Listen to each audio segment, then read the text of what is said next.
Hey YouTube family, welcome back to my channel.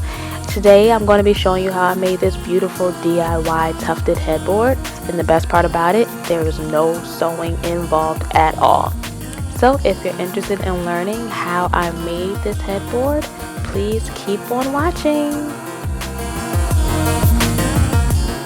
Okay, first you're going to need a piece of plywood that's cut to the size that you want your headboard. Next, get a hold of some spray adhesive. The first thing you're going to do is you're going to attach your piece of foam to the plywood. Make sure you get the corners and the sides and just press down. Now I got my foam from Walmart, and I actually just got a mattress topper, which is 10 times cheaper than going to a craft store and buying foam.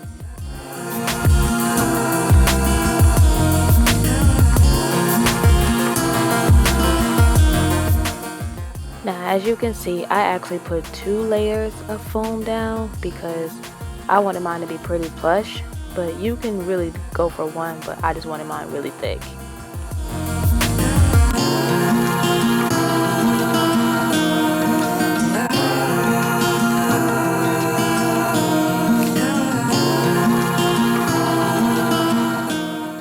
Next, you want to go in and trim off all the excess foam that's hanging over the headboard.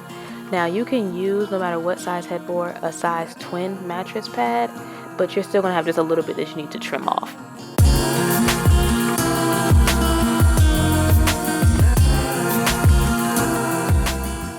Now as you can see, with me trimming off, I still have my headboard on top of the batting, because we're going to wrap that around the backside and staple that down.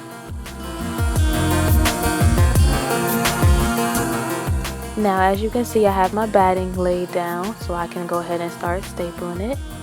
Now at first the staple gun was not working with me, but once I start putting my back into it, then I was good to go.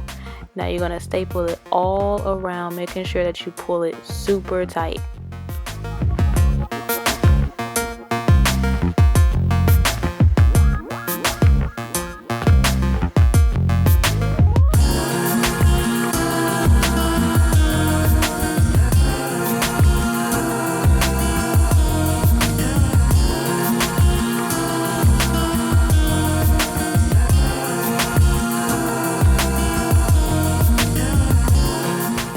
As you can see, that's with all the batting attached to the board.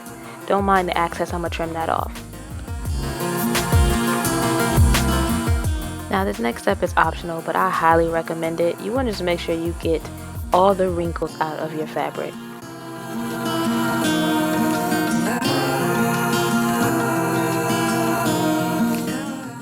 Okay, now you want to flip it over so that you can begin to staple your fabric to the board. Now while you're stapling, you want to make sure that you are pulling the fabric tight, so that way it'll help with your tufting. And you're just going to go around the entire board and just staple it. Remember, pulling it tightly.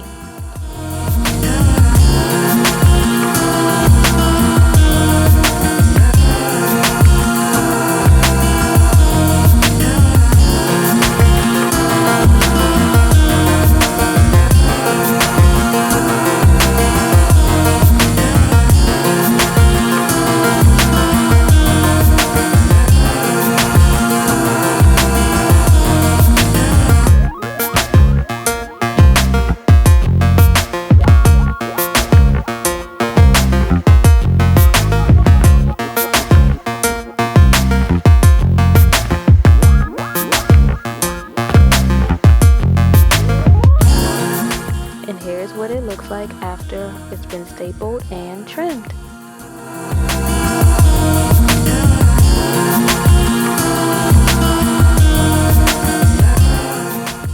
Once flipped over, it should look a little something like this. I just tried to show you that it has sparkles in my fabric. Now here is where I decided where I wanted my buttons to go. So this takes some math, so it took me a little bit of time, but I just knew I wanted 3 rows of buttons. Now that I have my measurements, I went ahead and started to mark where my buttons were going to go. I just used my measuring tape and a black Sharpie. Kennedy called herself helping too, I guess. Now my buttons ended up being about 10.5 inches apart from each other, and the rows were 8 inches apart.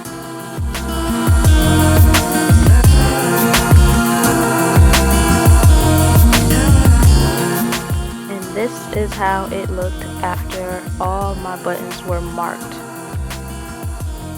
Now for the fun part, time to tuft. You're just gonna need some screws and some washers to go on the screws.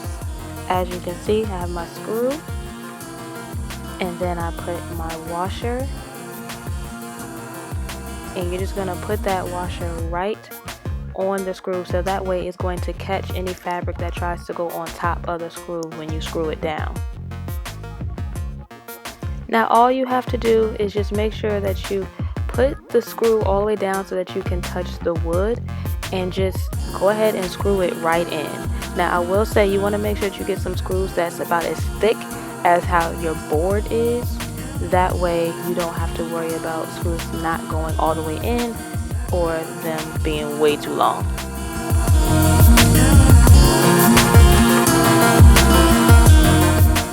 And this is how it looked after my first row, which is my middle row, was complete. And this is how it looks after all your screws are in, and you can just see how tufted it looks.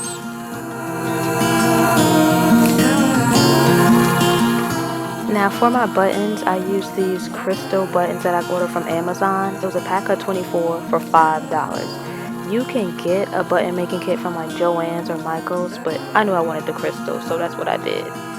Now next you just see me hot gluing the button right into the hole, and that is it. Now if you plan on attaching this straight to the wall, then at that point you are done. There you have it, your DIY no-sew tufted headboard. Now I wanted legs on mine, so as you can see my husband is just attaching some 2x4s to the back of the headboard. Now all I did was wrap some batting and some extra fabric right around the bottom of the legs, because that's the only part that's going to show. And there's my finished project. I had so much fun working on this, and as you can see, Kennedy had fun playing limbo with it.